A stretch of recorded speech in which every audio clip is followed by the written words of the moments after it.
same distance as the Melbourne Cup. It's known as the Cup Hurdle, sponsored by Simpson. They jump 13 obstacles. They're known as hurdles. Shocker Toolan and Captain Codrington, the two out here, 7 running. Salieri's son, the popular elect, Gary Willits. He's a pretty good wet track horse, although the quality here is pretty good. It is very good, Dan. I like Best Endeavours, number 1, ridden by Jamie Evans. I think he's a very good rider, Jamie. And they're all set to go. Ready for the Cup Hurdle.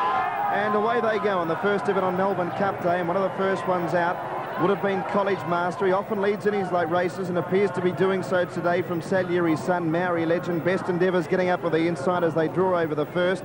Deferred Income getting back as Outshone pulls a little bit going forward. Fairlane's wide but back of the tail of the field. Down to the next jump, the second one, and College Master is in front of Outshone. Wider out was Maori Legend, the ex-Kiwi, and then Salieri's son fourth on the inside of Fairlane, and Best Endeavours trying to get one away from the inside and having a bumping duel with Deferred Income back at the tail of the field. They're well into the course proper as they come to the third hurdle. Outshone got over it in front of Maori Legend. He wants to pull a bit. There's absolutely no speed on.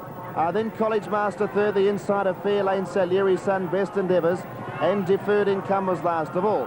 Very slow speed, and as they come down the winning post, you get just about jog quicker than they're going at the moment, and Maori Legend's pulled his way up to the lead. They go over the next hurdle, got over a half in front, so slow he was going, couldn't get over it properly, but he's still 3/4 clear.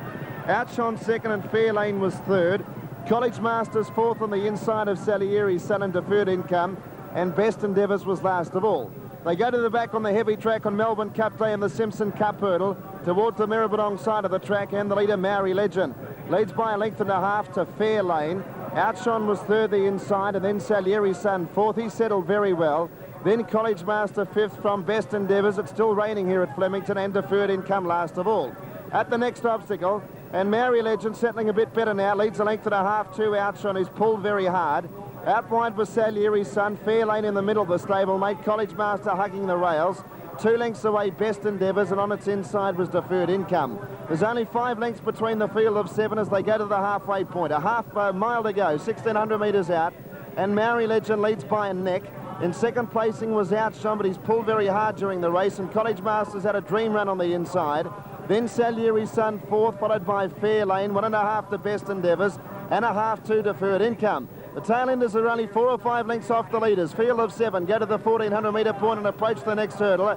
And Outshone got over it okay. Oh, Best Endeavours all but fell. Jamie Evans went out of the saddle, back in again, and virtually lost all chance. If he wins, he's just about far lap. 1,200 metres to go, and Outshone on the outside, and Maori Legend. They stride away 3 lengths in front of College Master. 1.5 to Salieri's son. Still hasn't been called on the favourite, and Fairlane still in the race. 4 lengths away, Deferred Income, and 5 lengths away, Best Endeavours. They run up towards the 900 metres point. Outshone and Maori Legend, the 2 pacemakers from the start. Now here come the favourites. Fairlane and Salieri's son have run into the race very quickly. College Master next, and Deferred Income will run on. 10 lengths away, Best Endeavours. He's virtually out of the race. Up to the bend, though, Salieri's son goes to the front. Outshone, the early effort may have told with him and Maori Legend. Fairlane runs on with Salieri's son. There's 2 Eric Musgrove trained jumpers come around the bend together. College Master gets off the fence to third, and Deferred Income runs on. 2 hurdles to negotiate. Salieri's son, Fairlane. They come to it. Salieri's son got over it. Maori Legend did it. It crashed heavily. 1 to get over. Salieri's son in front of Fairlane. Deferred Income joining in. 3 in the race as they come to the last one. Salieri's son and Deferred Income jumped it like gazelles. Deferred Income on the outside, put his head in front. Salieri's son's very tough. He won't give in without a fight. Deferred Income and Salieri's son. Salieri's son's coming back. He's too strong. And Salieri's son's won it by a head to Deferred Income. 4 away, Fairlane, and then College Master, Best Endeavours. And Outshone was back at the tail of the field. And Maori Legend has crashed at the second last. The horse is quite okay, and the jockey likewise. Photo called for, but Salieri's son showing a lot of determination and gusto, written by Brian Constable, will win the Simpson Cup Hurdle and pay $2.90 and $1.60 approximately. Deferred Income $2.50. There will not be a place dividend for Fairlane insufficient starters. To the winner, the time was 2 minutes and 37 seconds, which is about 7.5 seconds outside the record, Gary Watts. It was a very slowly run race, Dan, like up the straight the first time, right until the pace never went on until the 800 metres, and most horses were pulling in the race pretty hard. But all the honours were with the winner, Soleri's Son. He fought back really well after Deferred Income got past him. Got home, you know, very well. Here they are.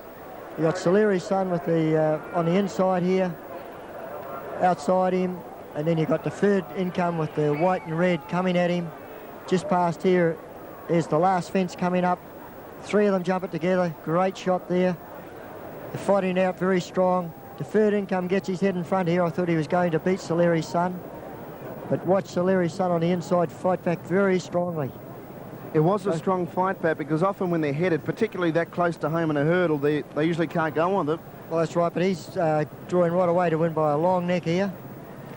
Well, a good riding performance by Brian Constable. He settled the horse beautifully. There's Mary Legend falling. Horse and jockey okay. Best Endeavours, he made up a lot of ground because he was... How Jamie Evans stayed in the saddle, I don't know. John Letts is with the winning jockey of the first event, Brian Constable. Brian, a great win by Soleri's Son. Yes, thanks, Johnny. It was fantastic. Deferred Income looked like he had you over the last, mate, and he just kept kicking back for you. He had me, and the horse just fought like a cage lion. He just wouldn't give up. Yeah, just fought on. And he's a horse that can win on the flat as well as over the jump. Oh, he's very talented, Johnny. Whatever he lacks up in class, he makes up with a big heart. Brian, good luck. A great ride. Nice to see you win it. There you go, Johnny. Yes, mate. How about we do a victory pop over that last fence? Mate, you can't get me over the last one. I'm flat out staying on here. Good luck, Brian. Thank you. Thanks, mate. Brian Constable and John Letts. Eric Musgrave, the trainer, he's produced the winner in the third horse, and he's done a terrific job with this horse, Peter. Eric, well done. Did you go into the race confident? Oh, we went into the race with a good chance. It was a very even field, and that's sort of how it panned out, really. Actually, one of the horse we were worried about was Deferred Income, because he had a very big pull in the weights, and we're just pleased to outgrind him. It was a terribly slow pace early in the race. I think Brian's done the right thing by, taking off at about the 800-metre mark and turning it into a sprint home virtually. Yes, well, I thought they were going a little slow down the side, but probably small fields, that can tend to happen, can't it?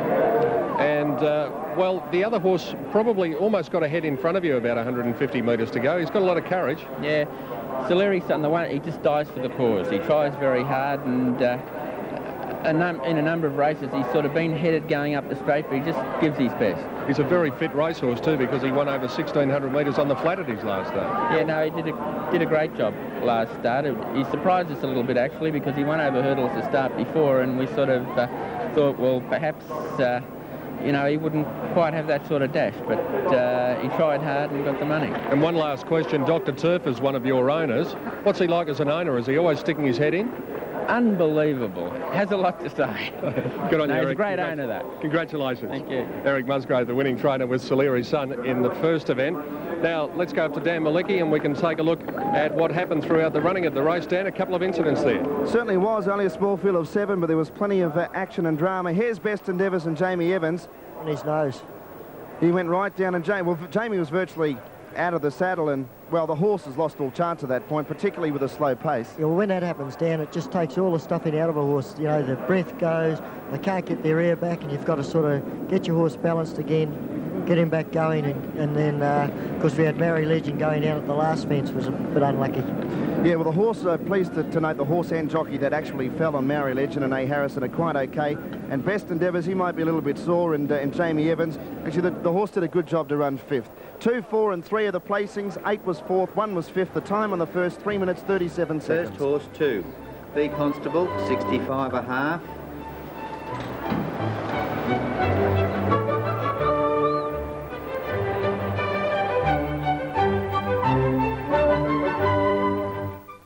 Goods of the Flemington track are affected by water following 50 millimetres of rain. The Melbourne Cup betting is now wide open, with the mud runners, including last year's winner Sub-Zero, expected to benefit from the deluge. And the trial of two 11-year-olds... His son $2.90 and $1.60. Deferred Income $2.50. No third dividend Fairlane.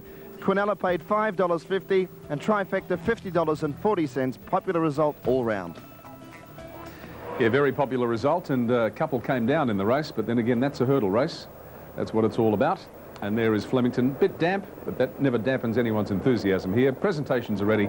Call now on the second event. Peter, St. Covid is at $2.50 and $2 even. Again, there'll be only 2 place dividends here, only 6 horses competing. Big Rory at $3.90, French Jester $4.80, 4 is scratched. 5 Lord Sheraton, $6.50. 6 MacNaught, $12.27 is scratched. And 8 Sir Cliveden, $11.90. Greg Childs on 6 MacNaught. Damien Oliver on number 8 Sir Cliveden. And the scratchings are 4 and 7 as shown on your screen. So only a small field of 6 here, but it'll be...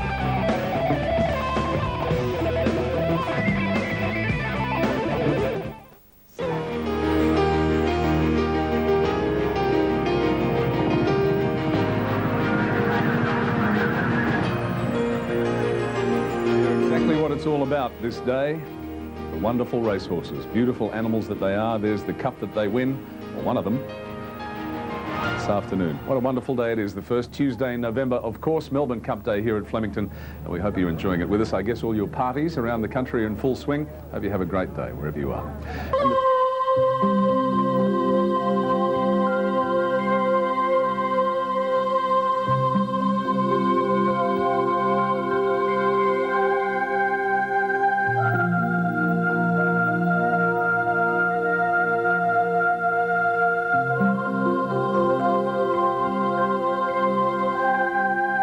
It's just another day of early morning gallops at Mornington.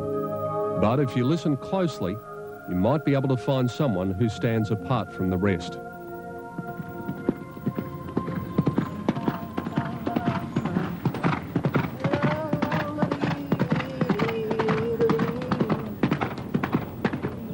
Bob Skelton might not be much of a singer, but as a jockey, he more than made his mark.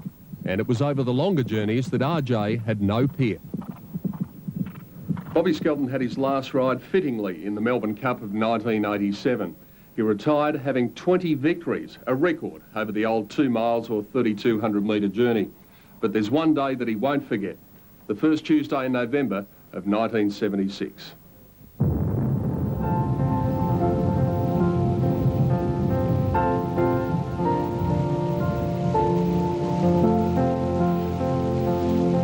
It was one of the most memorable Melbourne Cups in history.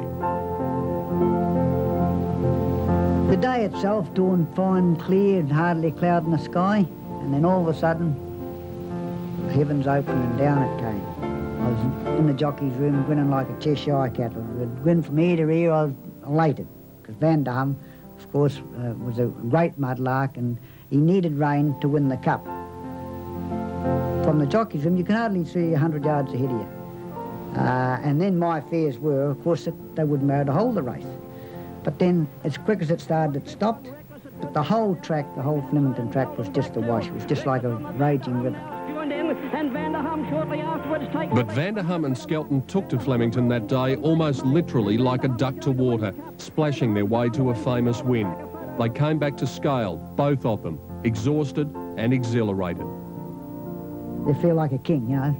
It's a tremendous feeling for horse and rider, because Van der Hum, I'm sure he felt it too, because I could feel him pick himself up underneath me and really ears pricked and really stood up and walked to the winning enclosure. The Skelton name was synonymous with racing in New Zealand. But what was it that set Bobby apart from his brothers and practically everybody else when it came to those longer distances? I loved riding stayers.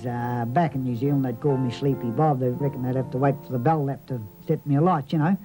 But really, it's patience. There's no doubt about riding stayers. It's patience, and I think the main ingredient is judge of pace.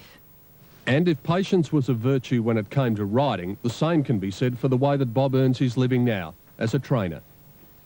It's a challenge, Pete, but it's very frustrating, and it's like riding those 2 milers, Pete.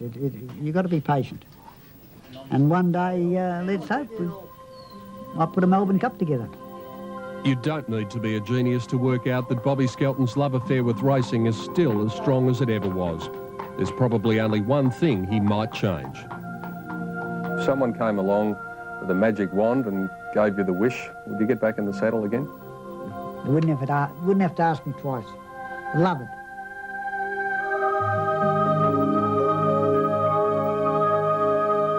Absolutely. Once you develop a love for them, it's a love forever. You want to see the old fella still going around? I think we've got some pictures of him. 22 years of age he is now, and still going strong. Oh, he's very strong indeed. Still pretty happy with his... There's old Vanderham. And I remember that day well. It was absolutely incredible. You could hardly see, the poor old race callers could hardly see, back in '76, when Vanderham virtually slid down the final 400 metres to the winning post. And he still looks pretty happy with his life at 22 years of age, which is getting on a bit for one of these equine beasts. Fantastic. Good to see. Good to see Bobby Skelton too, still enjoying his life.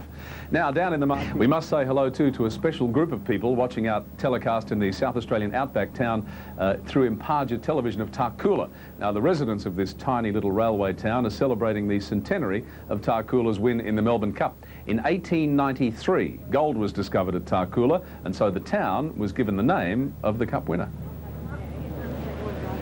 Home bound they come now. Mulligan's waiting on Little Egypt to sprint on with it. So come down towards the 200 metre mark now. Little Egypt ranging up on the outside of Mulligan. Now it's off for young and old. Little Egypt buried over the inside. Mulligan, the roll looks over his shoulder, but he's got it all past it up. Mulligan is racing. It's a long way from Flemington, way out here in South Australia's remote northwest, but the people of Tarcoola and its surrounding sheep stations are as fond of horse racing as their Melbourne counterparts. After all, the tiny railway town took its name from the winner of the Melbourne Cup 100 years ago today. Gold was first discovered here the year Tarcoola won the Cup, and by 1900 more than 2,000 people had moved here in search of a fortune. By 1906, when the railway came through, most of those people had moved away, and these days Tarcoola is still a railway town, with the Indian Pacific stopping off here twice a week en route from Sydney to Perth. 2 weeks ago, as the nation turned its attention to the Caulfield Cup, Tarcoola was hosting its own annual race meeting. The feature event, the Tarcoola Cup, was a two-horse race. Things may seem a little primitive and the prize money may only total $200, but the people of Tarcoola take their racing seriously. I'm going on correct, mate. Pat Harbert, who moved to Tarcoola 18 years ago, is on the Women's Auxiliary, which planned today's Melbourne Cup luncheon at the Tarcoola pub. We're going to have a centenary luncheon and watch the Melbourne Cup at the hotel and dress in 1893 fashion. So we're going to eat the food that would have been available here in the era because there was no ice or fridges or anything like that. So the menus for that era, and, should have a lot of fun. There are no known photographs for the 1893 Melbourne Cup victory, and not much is known of Tarcoola the horse, other than it was trained by Joseph Cripps and ridden to victory by his 16-year-old son Herbert at odds of more than 40 to 1.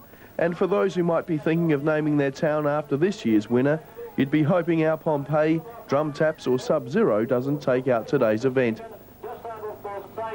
Tarcoola, don't you love that? Correct weight on the bathroom scales. Fantastic. Hope you're having a great day there at Tarcoola. All right, the Crown Casino is a dead set lottery, Peter Donegan. It's all yours. Thank you, Tim. And the scratchings are 4 Golden Rule and 7 Satsuki. And as Roy Higgins joins me now, we're in danger of getting sunstroke now. What's going on here? We're in Melbourne, Pete. It is Melbourne. Magnificent. The first Tuesday in November. What else do you expect? The jocks have just got up on their mounts here for the second race on the program. $1.70. Big Rory at $4.20. $5.30 for French Jester. Lord Sheridan, immaculate-looking type, $6.70. Mac North, the outsider, at $13.70, and Sir Cliveden at $13.10. But as I said before, important to note, only 2 placed dividends here. There is insufficient starters for a placed dividend for the third horse. So the field of 6 going to the start stalls for the Crown Casino Sprint. Pete, race. Here comes Mac North, and they'll be set for a start. 2-year-olds are ready. Lord Sheridan has firmed up considerably and they're off and racing. And missing the start was French Jester about 2 lengths, and also Lord Sheridan was very slow to begin over on the inside. St. Covert was the best out from Big Rory and Sir Cliveden McNaught. 2 lengths away French Jester. 2 stablemates are well back early. Lord Sheridan last of the 6 runners. Running onto the course proper now, about 700 to go. St. Covert very green. Leads about 3/4 of a length to Sir Cliveden as it starts to pour down again. French Jester wider out on the track is working into it. Then came McNaught under pressure. Big Rory was next, and now coming into the race was Lord Sheridan on the outside with big strides. 300 to go. St. Covert about 3 lengths in front. Lord Sheridan moving up on the outside of French Jester, and Big Rory they're running on strongly. St. Covert's got a good break of the 200. He leads by 4 lengths, this David Hayes trained 2-year-old. Lord Sheridan gets to second, then Big Rory, but St. Covert has a big break for Michael Clark, who keeps it going. The favourite's going to be strong, too strong, St. Covert. Makes it 2 out of 2 and wins by 4 lengths. Bob at the head for second. I think Lord Sheridan and nose to Big Rory. Then came French Jester and McNaughton. Sir Cliveden has run last. 59.8, Dan. That's not a bad time.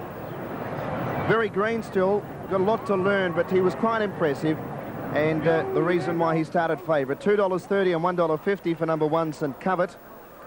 And there will be a pretty tight go for second and third because the heads were bobbing when they hit the post. I would think Big Rory, number 2's got up to run second, Dan. But easy winner, St Covert. Yeah, and this is the benefit of this horse having a run. Lord Sheridan, back at the start, was very slow to begin. And this horse might have made a very good race of it with St Covert, but St Covert's had the benefit of the one start, jumped well, got on the fence, and as we've often said before, if you can get that fence on a tear-rod, it's a big advantage. And you can see the other two that we spoke about, Big Rory, the Rory's Jester Colt, and Lord Sheridan. It's Big Rory on the inside and Lord Sheridan on the outer, fighting it out. Oh, there's not much between them. No, I think, well, it's obviously not much. Here's the start here now. You'll notice Lord Sheridan's drawn 1. Comes out right behind them. There he is. The 2 stablemates missed it. 2 or 3 lengths behind them. Lord Sheridan has done a very good job from here. Still one on a photo. David Hayes, the trainer of St Covert, and I'm sure he's got bigger things in mind, Peter Donegan, for this horse's future. Well, I wouldn't doubt that, Dan. David, sometimes good manners make all the difference. Johnny Saddler's horse missed the start about 4 lengths, and yours just pinged out and found the rail. Yes, he just did everything right and really didn't look in doubt, to my eyes anyway. Does it make that much difference for the babies to have that running rail beside them? We've spoken about it a couple of times after the Maribyrnong Plate and again here today. Well, I think the Maribyrnong Plate, as you said, was a prime example of having the rail to... The thing is, the jockeys can ride them out a little bit more because they've got the rail to keep them straight. Very, very big help, especially in the spring, I think. Would you be looking to Blue Diamond and also maybe the Golden Slipper with this horse, aiming that high? Well, he's in the Magic Millions. He's fully qualified, and that'll be our first thing we go for is the Magic Millions. And I think he'll be a better horse when he gets to 7 furlongs and further. So I'm not going to push him too hard, but if he's in form at Golden Slipper time, we might go for it. David, congratulations. Thanks a lot. David Hayes, the winning trainer. Here's Johnny Letts now with Mick Clark, the winning rider. Yeah. He's a nice horse, isn't he? He won by about 5.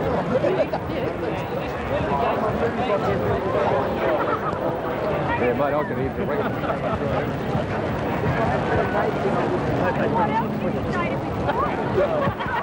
Righto, after the second event, and just making our way from the mounting yard here, numbers are 1, 2 and 5. In case you're interested in what ran 4th and 5th, number 3, French Jester was 4th, and number 6, McNaught was 5th. So it's 1, 2 and 5. St Covert, Michael Clark, the winner.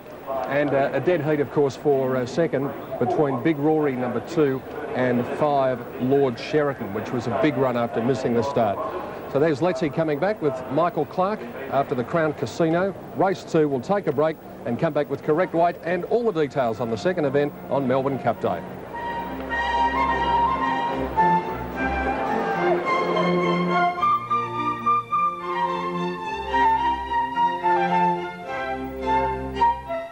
Gloria $1.10, Lord Sheraton $1 even. Quinellas, there were 2 of them, $2.20 and $2.10. Trifectas $9.60 and $11.60. 1 dead heat 2 and 5.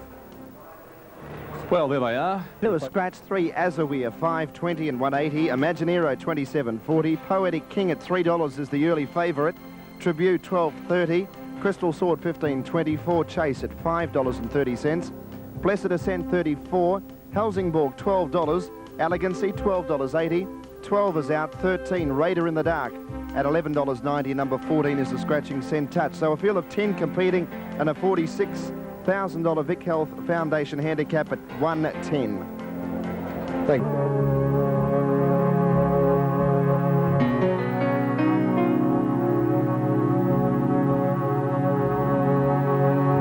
This is a twilight world, a world in which horses are prepared, galloped, strengthened, scrutinised and pampered, all so they can go to the races and hopefully win. And while it's the big-name trainers who call the shots in how that's done, the strappers are amongst the unsung heroes of racing in actually getting it done. Natasha Wood works for top trainer Lee Friedman at Flemington.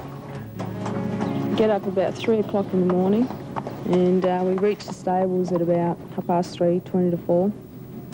Our first job is to muck out all the boxes and get the horses ready to come down to the track.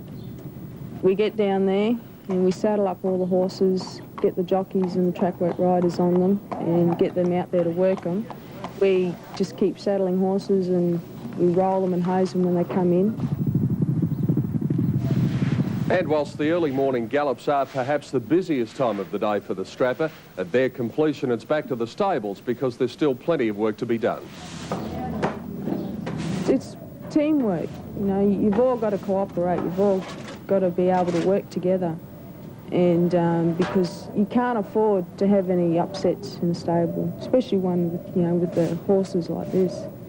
You really need a good team to get things going, make sure everything's good. What about the hours? I mean, you spoke about getting up at 3 o'clock in the morning. Obviously, it wouldn't do much for your social life. What social life? I don't have one, no. No, you're too tired most of the time. Now, at this time of the year with the carnival on, it's a waste of time going out because you've just really got to keep an eye on these horses. You've got to be alert. We get pretty dirty. There's a lot of hard work involved, a lot of physical work, and we do the best we can. Last year, the stable was the toast of racing. It ruled the Spring Carnival, taking off the big three, the Caulfield Cup, the Cox Plate and the Melbourne Cup. Something the Freedmans will never forget, and nor will Natasha. Probably one of the best times in my life was to be a part of that because I love racing. It's it probably never happened to me again. So I'm glad I was a part of it. And if it happens again this year, even better. Even better. I just get a kick out of looking after horses like this. You know, just being a part of it. Yeah, early work, it's dirty work, no social life, but those that do it absolutely love it. Strapping for great horses, it's a great lifestyle. Let's have it Sub-Zero now into 8:20. With this track still the way it is, 19 or more Castletown, Fra 13s, Tiaco Nick they don't like much, Vintage Crop 17.20, $20 for Azam, the Phantom $9.20. One of the popular picks, 7.20 Our Pompeii, the favourite at the moment. They don't like Mercator, Air Seattle $11, Silk Alley 37. And down the page we go to Tennessee Jack, a bit of money around for Tennessee Jack at $12.20. The rest, not too much money around for any of them. And our great race, of course, coming up in a few hours, $4.5 million there in the win pool. The last time we looked at it, it was near the $3 million mark. Gee, that's a lot of money, isn't it? In the place pool, nearly $4 million as well. Extraordinary sums of money. Well, now, let's take a break. But as we go to the break, I really must say thank you to the folks at the Sheraton Towers Hotel where I'm staying. We're about to see the hotel itself, I think, in just a minute. And the staff there are just wonderful. And I was there last year and again this year, overlooking the Yarra River when you wake up in the morning and have your brekkie. And there by Southgate, on the south bank of the river, it's just a beautiful hotel. And I'm being looked after royally. And I'd like to thank them very much. We'll take a break. Back in a minute. They're big.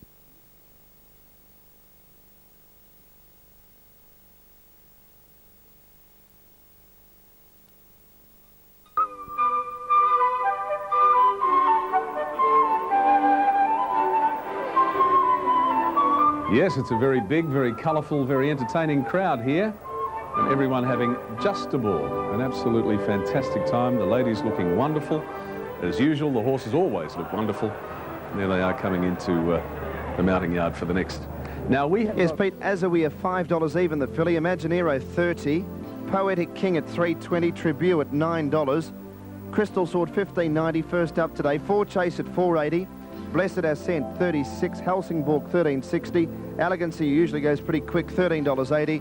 And Raider in the Dark at $12.70. 1, 2, 12 and 14 are the scratched horses from race number 3 as they go to the start. Well, they're a hardy lot, the punters and the race. So they're all ready now. Very wet at Flemington at the moment. Sea of umbrellas from the crowd. Wait for the light to appear amongst the murk.